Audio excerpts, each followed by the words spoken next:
Today we embark on a journey into the world of Dead Rising, a franchise that started as a breath of fresh air in the survival horror and zombie genre that rose to fame and then had a terrible downfall.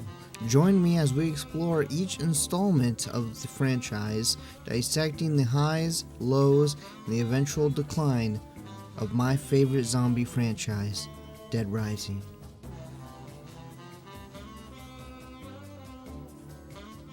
In 2006, Capcom introduced us to the iconic photojournalist Frank West in the zombie-infested Willamette Mall. Dead Rising was a groundbreaking experience, combining a captivating narrative with an open-world environment and a timer. The game became an instant classic, setting the stage for the franchise. Dead Rising had a 72-hour time limit, which gave the game some uniqueness and also created an atmosphere of urgency. The constant pressure added a layer of tension rarely seen in the survival horror genre. As your actions had consequences, the 72-hour time frame also played a crucial role in creating dynamic scenarios where players had to balance their own survival with the responsibility of saving others. The timer also extended to replayability as players strive to optimize their routes, rescue the most survivors, and discover multiple endings. This design choice encouraged a sense of mastery, turning the time constraint from a stressor into a strategic element that players could manipulate for different outcomes. The innovative photography mechanic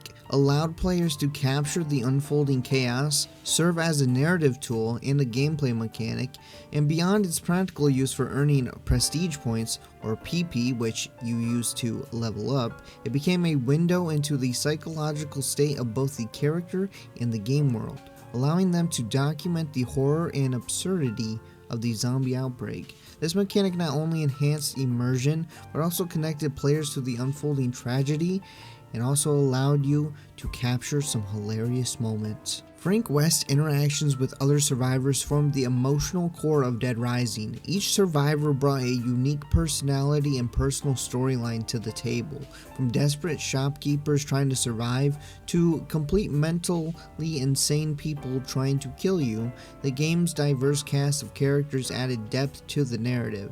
The survivor system in Dead Rising wasn't a mere side quest, it was a moral dilemma that added depth to the gameplay. The 72-hour time frame, coupled with the sheer number of survivors scattered across the mall and trying to drag you in emotionally and trying to get you to make that hard decision whether or not you're going to save them or leave them behind to die. Every decision had consequences. Saving a survivor meant sacrificing time, potentially jeopardizing other missions, or potentially leading to your death. As players faced dilemmas of who to prioritize and who to leave behind, the game didn't shy away from presenting the harsh reality of survival, creating an emotion that lingered with players as you either saved the survivors or you watched them get eaten alive. Dead Rising shattered the traditional confines of a survival horror by introducing a more open world type environment within the confines of a shopping mall. This innovation fundamentally altered the player's experience, offering freedom, creativity rarely seen in the genre. Players weren't confined to linear paths and didn't have to go a certain way. Instead, they could explore the mall's various sections, stores, and hidden areas. The environment became basically a playground, and every object a potential weapon or a distraction. This freedom added layers of strategy as players could choose different routes, discover unique weapons and items, and experiment with different ways to dispatch zombies and psychos, and even different ways of getting around the mall quicker. The more open world structure also contributed to the game's replayability, as each playthrough could unveil new secrets and challenges. The mall wasn't just a backdrop, it was a character in itself, evolving alongside the player's choices and actions. All of the mechanics and characters and everything in Dead Rising combined together perfectly to make Dead Rising an instant classic.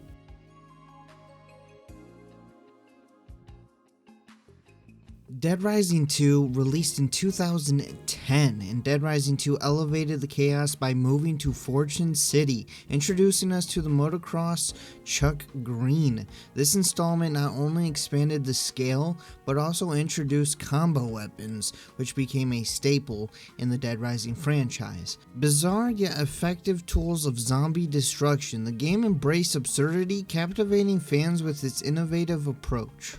Dead Rising 2 distinguished itself by weaving a character-driven narrative that went beyond the conventional zombie apocalypse trope. Chuck's Green journey was more than survival, it was a heartfelt quest to save his infected daughter. The emotional stakes added a layer to the overall narrative, making players not just zombie slayers, but emotionally invested in participants in Chuck's struggle. The diverse array of survivors encountered further enriched the storytelling, presenting a unique personal narrative within the overarching chaos. At the core of Dead Rising 2's gameplay evolution, there were the ingenious additions of combo weapons. With this installment marking the inception of the iconic combo weapons the franchise is now celebrated for. This feature added depth and elevated the zombie slaying experience to new heights. Players were no longer confined to the conventional weaponry or items that they could find within a mall, or just random items that they could find scattered around, but they could actually craft absurdly effective weapons and absurd weapons that probably would never work in real life, but by combining everyday items and random things that you could find throughout Fortune City, you could experiment and discover new weapons, new combo weapons to use. This dynamic system not only rewarded creativity and discovery, but also added a new layer of fun, excitement, and replayability. Fortune City, a neon-lit gambling paradise, served as a vibrant backdrop for Dead Rising 2. This new map was more than just a change in scenery, it was a meticulously crafted environment with its own set of challenges and opportunities. The sprawling casinos, interconnected plazas, and themed districts added a fresh layer to the gameplay. Navigating the undead-infested Fortune City felt like exploring a chaotic playground, keeping players on their toes with unexpected encounters and dynamic scenario. Now, some fans of the franchise may have missed the scenery and the feel of the Willamette Mall or being in a mall, but Fortune City had a lot more variety and a whole lot more to offer. In essence, Dead Rising 2 wasn't merely a sequel, but it was a thoughtful expansion of the franchise, taking the stuff that Dead Rising did well and improving upon it and expanding it, and doing that while introducing new characters and a new story.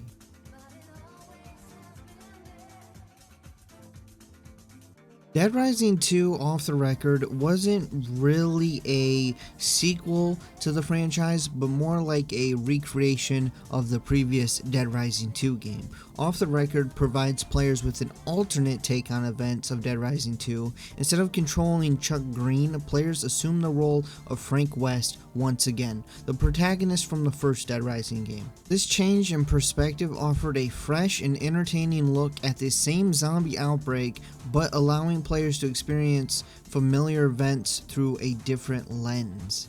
Quite literally, because Frank West has a camera. Frank West's return as the main character was a major highlight for fans. Many players enjoyed the opportunity to once again step into the shoes of the original Dead Rising hero. Frank's witty and sarcastic personality combined with his signature photography mechanic brought a nostalgic and enjoyable element to the game. Off the Record introduced new content, new challenges, and new areas to explore within Fortune City. It also added a new mode called Sandbox Mode, which allowed players to roam freely without the pressure of any time constraints or any story, fostering exploration and experimentation with the game's mechanics. The reintroduction of the camera mechanic also added depth to the gameplay, encouraging players to capture unique and entertaining screenshots or pictures, which would give you extra points and level you up. Off the Record served as a form of fan service, catering to those who enjoyed Frank West's character in the original Dead Rising, The return of Frank, coupled with new content, improvements, aimed to please longtime fans of the series. It is also my personal favorite game in the Dead Rising franchise,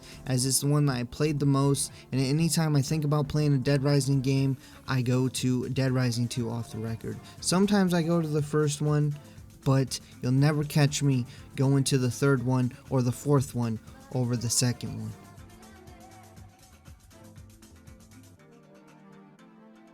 There were also some smaller releases in the Dead Rising franchise, one being Dead Rising Chop Till You Drop, which is basically the first Dead Rising game with some differences and ported to the Wii.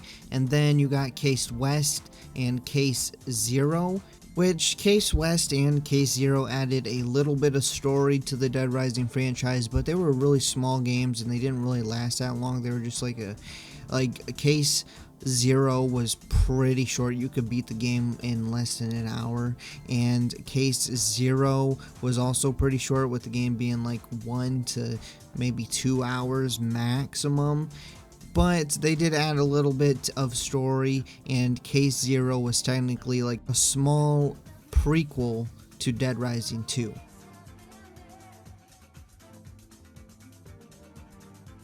With the arrival of the anticipated Dead Rising 3, the franchise made a leap into the next generation. The vast city of Los Perdidos became a playground for zombie-slaying mayhem. The game traded the timer for a more open-world approach, providing players with larger environments and a larger arsenal of unique weapons. Dead Rising 3 embraced the power of next-gen hardware, presenting players with the vast and dynamic city of Los Perdidos. The scale was unprecedented for any Dead Rising game, and the open-world design allowed for seamless exploration without having to worry about any loading screens. The expansive environment became a playground for chaos, introducing a new level of scale that set it apart from its predecessors. With the great scale of the game also came a significant departure from the original Dead Rising mechanics and feel. The removal of the iconic timer. Dead Rising 3 opted for a more open world approach, giving players ample time to explore, save people, do missions without the looming pressure of impending deadlines. While this choice catered to a broader audience, it polarized fans of the Dead Rising franchise who cherished the urgency, decision-making, and the way the timer was tied to the story, and how you could run out of time. In Dead Rising, you weren't sure if you were going to be able to save all the survivors. You had to make a decision whether or not you were going to save that survivor or try and leave that survivor behind. In this game, that's all left behind, because you can save all of the survivors, because there is no time limit. But at the same time, Dead Rising improved in certain areas, because Dead Rising built upon the co-op that was in Dead Rising 2 off the record, and you can now play the entire game in co-op and play through the whole story with a friend, which was a great inclusion, and co-op was starting to become a staple of the franchise, with Dead Rising 2 off the record and Dead Rising 3 both having some sort of co-op mode. With Dead Rising 3, you'll be able to play through the whole game, and Dead Rising 2, you'll be able to play through sandbox mode. Building upon the combo weapon system, Dead Rising 3 introduced an even more intricate crafting system. The plethora of possible combinations and the ability to create absurdly powerful weapons and vehicles offered players unprecedented creative freedom.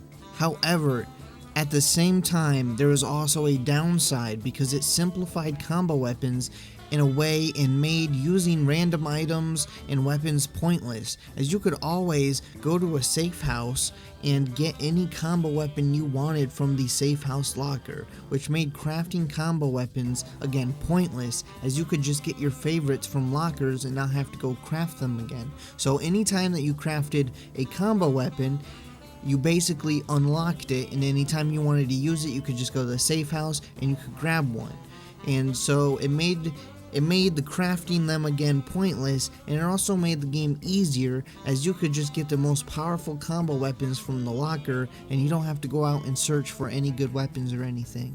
While Dead Rising 3 maintained the series' trademark zombie-infested mayhem, it also shifted tones and the balance toward action. The increased arsenal combined with the absence of the timer led to a less tense and more action-oriented experience. For fans of the original survivor horror roots, this change in pacing was a double-edged sword. Dead Rising 3 release triggered mixed reactions within the community. While some embraced the bold changes as a necessary evolution and a way to attract a broader audience, others yearned for the return to the series' more traditional elements. Divergent opinions highlighted the challenge of balancing innovation with the expectations of a dedicated fan base. Dead Rising 3's direction to attract a broader audience by removing the time mechanic and adding more casual mechanics such as the weapon locker, where you can get any combo weapon you've already crafted, with the timer mechanic also removed, and it made saving survivors less impactful, and you didn't have to choose who you wanted to save and who you wanted to leave behind or who you had to leave behind. Survivors also were less interesting. They had almost no personality or story to them. They were just kind of standing there yelling for help. You save them and then they just kind of just go away. I mean, I guess they're supposed to, like, the game story, like they're running to a safe house or something, but you never see them again. They have no personality, no nothing to them. And this Dead Rising basically started the decline of the Dead Rising franchise as it split the fan base on whether the new direction of Dead Rising is good or bad for the franchise.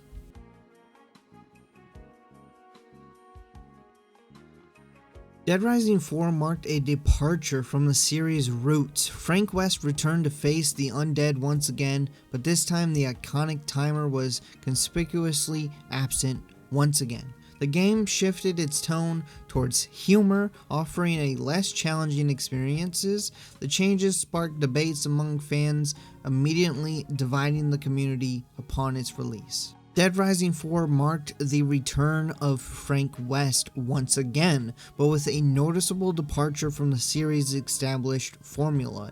The absence of the iconic timer, again, a shift towards everything trying to be humorous and more, left the fan base really upset. From the outset, Dead Rising 4 took a bold step by discarding the timer mechanic, again after fans have wanted it added back, a fundamental element that had defined the series previously. The removal of the timer altered the pacing once again, removing the constant pressure and urgency that characterized earlier Dead Rising titles, following in Dead Rising 3's footsteps. Dead Rising 4 also embraced a more comedic tone, trading the tense and eerie atmosphere of its predecessors for just plain humor. Frank West's return was marked by one-liners, absurd situations, and generally lighter mood. While this appealed to some players seeking a more light-hearted experience, it left others yearning for the horror-infused intensity that had been the staple of the franchise. The characterization of Frank West, the iconic protagonist, underwent changes in his characterization.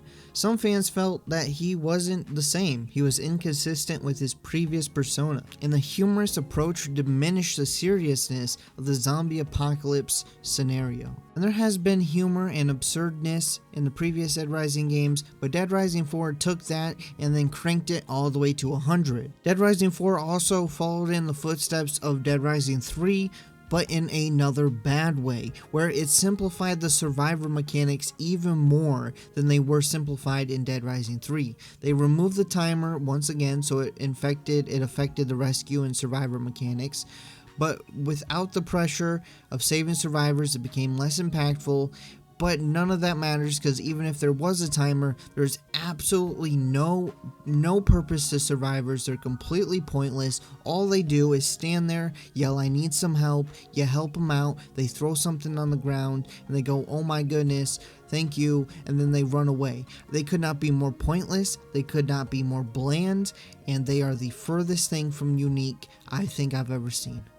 Dead Rising 4 also simplified the inventory management system and somehow made it worse. I don't know how, because it was a pretty simple inventory system and it was pretty much perfect for Dead Rising, but somehow they managed to completely mess it up by streamlining it. While streamlining can be beneficial sometimes, the changes in Dead Rising 4 were an oversimplification, removing the depth and choices present in earlier titles, where you didn't have to think about what was in your inventory or what was taking up space, because everything had its own space. Health items had their own space, throwing items had their own space, melee weapons had their own space, ranged weapons had their own space. Everything had their own space, instead of a long, bigger inventory where you had to sacrifice maybe some weapons for some health items so you could heal up when you were down on health. It also followed Dead Rising 3 in another way, where it added the weapon locker back again, but this time without any limitations, so it basically diminished the need for carefully planning and resource management. So not only did you not have to manage your inventory and think about what items you want to bring with you, what items you need, like maybe I need some health items and a couple weapons and maybe a skateboard like in the first game. This game just threw all that away, because you can hold whatever you want, and then you can just go to the locker and you can just get a bunch of weapons, whatever you want. There's no limitations. This feature made the game basically a cakewalk for players to access the powerful weapons at any time, especially if you had DLC, because the DLC added combo weapons. Because there was DLC, it added combo weapons, and you could just get those from the locker. You didn't have to craft them, you didn't have to look for them, you didn't have to do nothing. So it basically reduced the challenge of the game and made there no challenge. Part of the appeal and part of the tension in previous Dead Rising games came from the scarcity of resources. It came from the players having to make decisions on which items to carry, and the limited inventory space, which added a layer of challenge in of itself, as you had to decide health items, utility items, and weapons. Dead Rising 4, more generously, they just give you an inventory for everything, and the availability of weapons is just massive. You never have to worry about any weapons that you have or anything, which contributed to a lack of difficulty, and it reduced all the survival horror elements that used to be in Dead Rising to nothing. There were no survival horror elements in Dead Rising 4. All of those combined to just anger longtime fans of the franchise and disappoint longtime fans of the franchise. As longtime fans of the franchise, watching the marketing and advertising of this game and the trailers and everything, everyone got hyped. All the fans got hyped for Dead Rising 4, and the disappointment to almost all the fans, the longtime fans of the franchise, the day of its release, was astonishing. Dead Rising 4 was supposed to return back to the franchise roots, but instead, it did everything except that. It took what made Dead Rising great and just threw it right in the trash. The story was terrible and broke its own lore by contradicting earlier story elements from previous games. It also changed Frank West's characteristics, simplifying almost every aspect of the game. They tried to appeal to a bigger audience once again, but at this point, they got to a point where it strayed so far from anything that could be great, and it ended up taking away all the soul and charm, and all you were left with was a generic, bland, heartless game that didn't appeal to any fans and didn't really attract any new fans.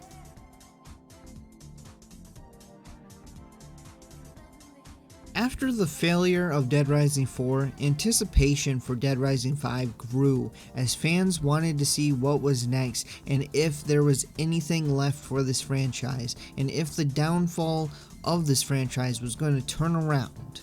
But 2 years after Dead Rising 4, Capcom delivered a crushing blow for the Dead Rising franchise.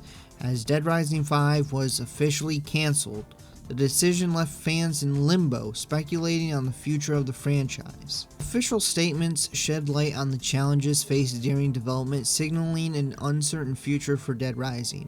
There were leaks of Dead Rising 5, which is what you're seeing on screen right now, and let's all be honest here. I know it's an early version, and also I can't find if it's 100% confirmed that this is actually Dead Rising 5 early footage, but it looks terrible, and it shows that if this is the direction that Dead Rising was going to take, The studio had no idea what made the earlier games in the franchise well liked and successful, and what made Dead Rising a classic in the first place. And it's no wonder that when Capcom seen it, the game was instantly cancelled.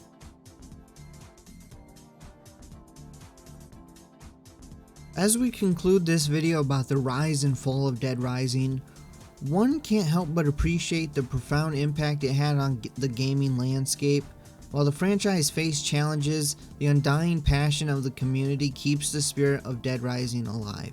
Here's to the memories, the chaos, and the hope for a resurgence of the Dead Rising franchise in the future. Anyways, that is going to be it for this video, so I hope you guys enjoyed it. If you did, make sure to hit that like button. Leave a comment below, tell me what you guys think about the Dead Rising franchise, and if you think it's ever going to come back. And if you haven't already, hit that subscribe button, because you want to be subscribed, and I'll see you next time.